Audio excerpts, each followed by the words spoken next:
See, I actually watched all of the Golden Globes this year. So did we. For the first time ever, because it was right after the football game. Yeah, I was at hockey when it was happening. I tried watching, and I just got through the monologue, and then We knew that Ricky Gervais was hosting, so I was like, oh, and we were already watching football. So I'm like, well, we might as well just stay on and watch at least the monologue.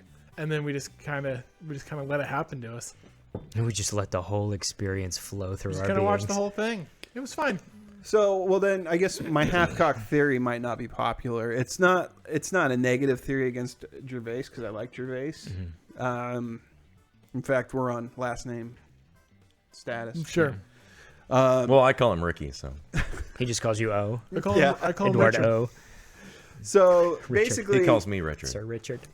I feel. I know he's hosted it before, but I almost feel like it was a convenient plant operation this time around because I feel like the climate is getting to where it's kind of turning back the other direction. We talked a little bit about this last The week. pendulum will swing. And what better person than Ricky Gervais, who has already established himself as a guy that just doesn't give a shit, Right. than to have what better person to have deliver a monologue in that style or in that way than Ricky Gervais, and have an audience that is both laughing but also groaning. Mm-hmm. Like the groans almost feel like forced and but almost in kind of an accepting way. Like, here we go, we're kind of loosening up now. Except for Tom Hanks, who looked like he was constipated the whole time. But I was still. Be still my beating.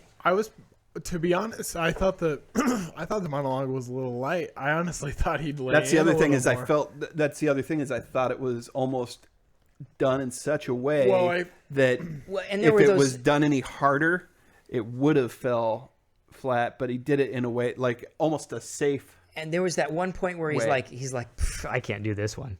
I can't do this one. And then he looks back up at the teleprompter and does the joke. Like the whole thing was obviously scripted. Right. And then at the end, when he checks his watch, he's checking an Apple Watch. And he just got done saying, oh, your fucking sweatshop this or whatever. Right. And it's like, Right. And like almost like him doing that There's a was certain level just of kind kowtowing. of like he was acknowledging that this was all okay because he's wearing an Apple Watch. He's saying this because it was written for him. And he's got that maverick persona about him, but he's just towing the company line. Or it's just the fact that everybody has that technology and we all know but don't care. I mean, it could be a commentary on the fact that it's like, man, fucking Apple and their goddamn sweatshops. What time is it again? Yeah. What time is it on my Apple Watch? Also, I thought, where was the Me Too jokes? I know. I was surprised. Yeah, there wasn't a single one. No Harvey Weinstein, nothing. I mean, that was just the year before. I And know. I thought surely, I mean, something I would have written would have been like, man, a lot's happened since I've been here, you know? And that He Harvey did make shit, a Harvey Weinstein joke. Did he? Did he? really? Did he? Yeah, there was one think I missed it. about you all work for him. Oh, yeah, there Oh, was. yeah. That's right. Okay. So I guess he got it in there. It Got wasn't one in there. It It was wasn't light. I mean, it was. well, and totally. it was right before the ISIS joke. If ISIS started a streaming service, you cocksuckers would be calling your agents. Yeah. Like, yeah, he's right, but also, who's arguing when they've got that much money in the bank? Right. And I don't know. I just prefer that probably stream for the award ISIS. speeches, they keep the politics and stuff out because they have, like you said, they have no place. Right. They're not real people. They don't live in the real world. They are completely detached. That's I the mean, biggest- how many people do you know that have a $4.5 million mansion Right. or live on the beach? None. Well, I mean, guess, I know yeah. some homeless people Zero. who probably live on the beach, but that's not Yeah, cool. living the life. The one that covers up they're the up on, sand guy they're up on at the Buffalo beach Eddie. won't let you In take a pictures tent. of him. I got to move this 200 meters every week, or else the cops roust me. Butt fucking under the new bridge. Oh, this town. Yeah, that's bad.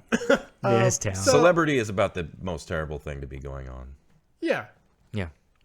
unless we get our 2020 plague.